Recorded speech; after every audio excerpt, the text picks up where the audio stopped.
সকলোৱে এইখন সমাজ ইয়াত গঢ় দিছো ভাল কাম কৰিবৰ বাবে, বেয়া কাম কৰিবৰ বাবে নহয়। আৰু এই যে এই বাদ্যযন্ত্ৰটো আমি কিয় আশ্ৰয় লৈছো? দেৱলোকৰ বাদ্য, গুৰু বাদ্য বুলিও কয় নহয়, মহাপুৰুষ শ্ৰীমন্ত শংকৰদেৱে বাদ্য বুলি কৈছিল। ইয়াৰ আশ্ৰয় কিয় লৈছো?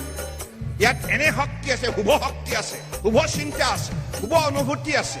এই বাদ্যটোৱে অসমীয়া জাতিক পাকৈত জাতি হিচাপে, শক্তিশালী জাতি হিচাপে গঢ় দিয়াৰ প্ৰয়াস কৰি আহিছে। এই বাদ্যৰ যি ব্যক্তিয়ে কাষ চাপিছে সি উপলব্ধি কৰিছে, সি শক্তি আয়ত্ব কৰিবলৈ সক্ষম হৈছে।